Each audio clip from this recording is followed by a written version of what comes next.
Quatrièmement, la quatrième façon de combattre avec la prophétie, s'il vous plaît, écoutez ceci, accomplir les conditions liées à la manifestation de la parole prophétique. Accomplir les conditions. Les paroles prophétiques sont hautement conditionnelles. Que ce soit la prophétie des Écritures, les promesses de Dieu écrites dans la Bible ou toute parole prophétique déclarée sur votre vie, elles sont soumises à des conditions.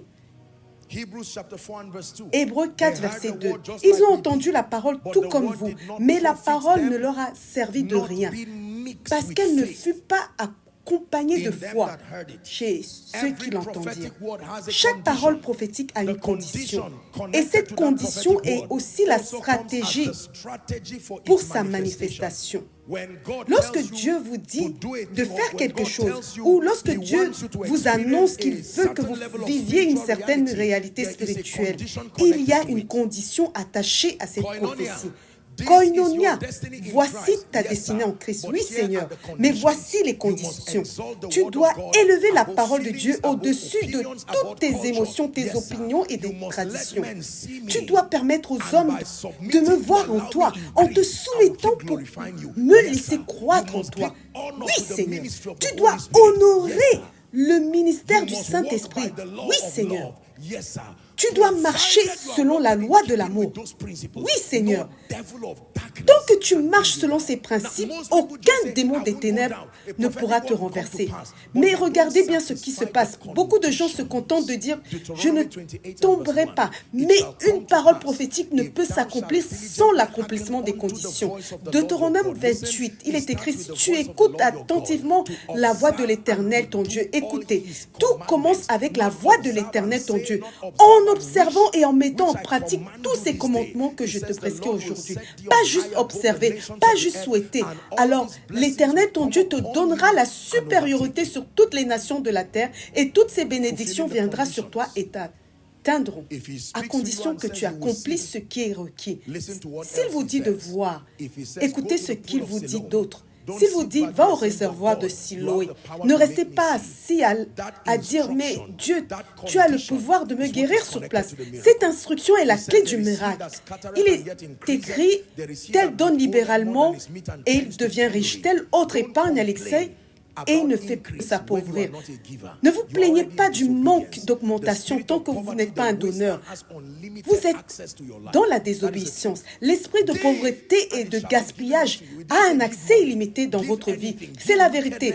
Donnez, il vous sera donné. Il n'a pas dit donner de l'argent seulement. Il a dit donner tout simplement. Donne de la méchanceté et tu en recevras. Donne de la gentillesse et tu en recevras. Donne la miséricorde et tu en recevras.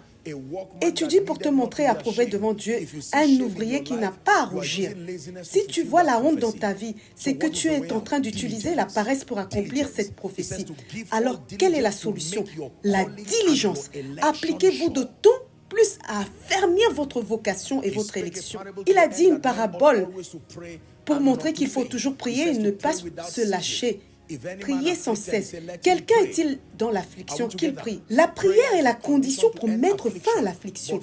Mais toi, lorsque tu es dans l'affliction, tu pleures. Tu parles aux gens et tu fais toutes sortes de choses, mais tu ne pries pas. Accomplissez les conditions. J'ai appris cela du serviteur de Dieu, Bishop David Oyedepo.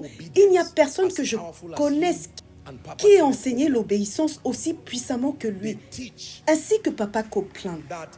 Ils enseignent que le point de la victoire est le point de l'obéissance et non seulement le point de la connaissance. Le point de la victoire, c'est le point de l'obéissance, pas seulement celui de la connaissance. Ce que tu sais ne te servira à rien face à tes attentes tant que tu ne le mets pas en pratique. La Bible dit, maintenant que vous savez ces choses, heureux êtes-vous si vous les pratiquez. Si vous les pratiquez, il y a beaucoup de gens qui savent ce qui peut leur apporter la victoire. Mais la grâce d'obéir, ce que l'on appelle la grâce de faire, leur manque.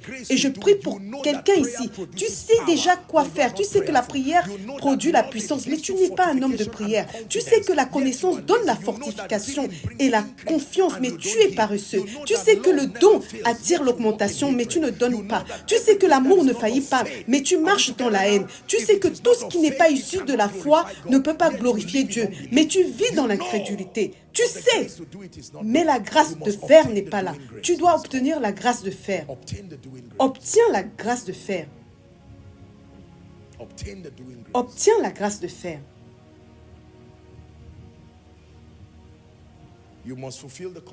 Tu dois accomplir les conditions.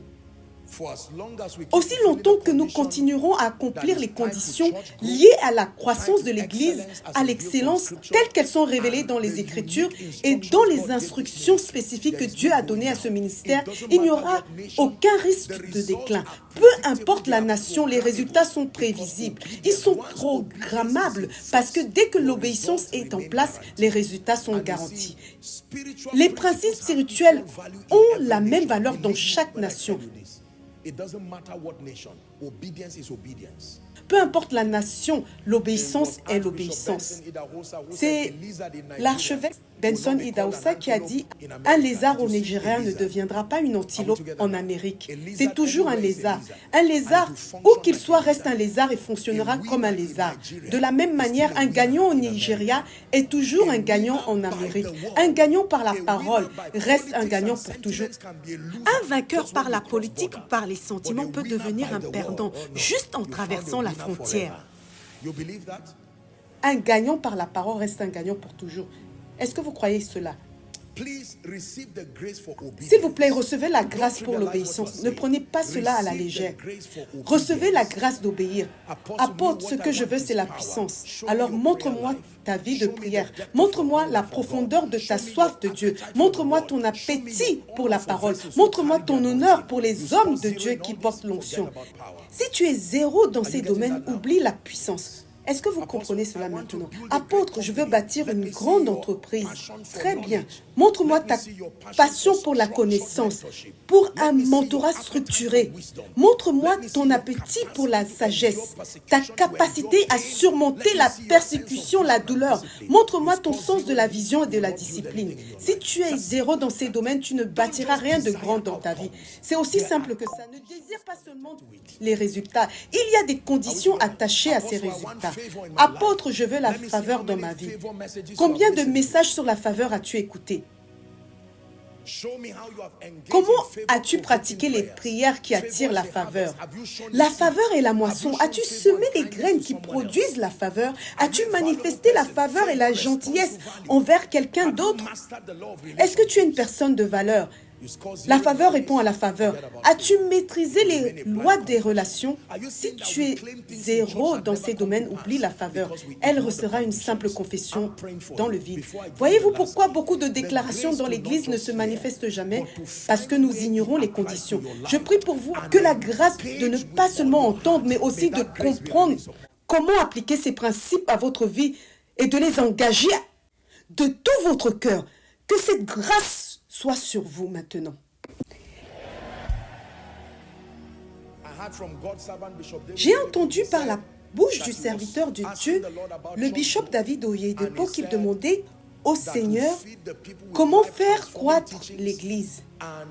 Et Dieu lui a dit, nourris le peuple avec des enseignements qui transforment des vies, et ils viendront et garderont l'herbe verte.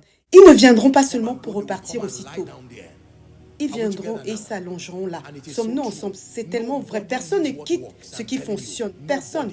Lorsque les vies sont transformées, lorsqu'il y a des témoignages, les gens affluent. Non des témoignages rangés, non des mises en scène, des preuves réelles de la puissance de Dieu. Il n'existe aucune technologie capable d'ignorer les résultats.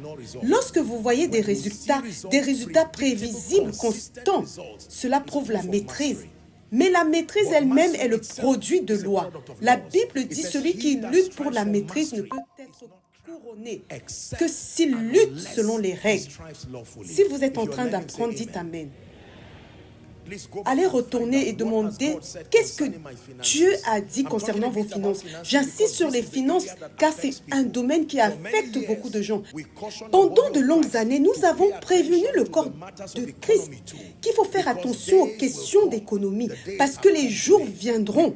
Les jours sont déjà là. Nous avons prévenu les gens qu'ils devraient recevoir cette grâce aussi.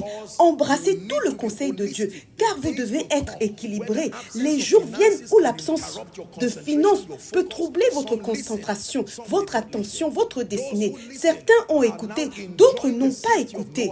Ceux qui ont écouté sont maintenant en train de jouir la sécurité de l'arche de Noé. Mais ceux qui n'ont pas écouté sont en train de découvrir que c'est presque trop tard parce que les nuages s'amoncellent, la tempête approche, la pluie a même déjà commencé. Mais la bonne nouvelle, c'est que contrairement à l'arche de Noé, cette arche aujourd'hui, c'est Jésus. Celle-ci peut encore s'ouvrir au milieu de la tempête. L'arche de Noé, une fois fermée, ne s'ouvrait plus. Mais cette arche appelée Jésus, lorsqu'elle te voit en train de couler, il ne veut pas que tu périsses. Il peut ouvrir la porte. Mieux encore, il est la porte afin que tu puisses entrer. La Bible dit, le nom de l'Éternel est une tour forte.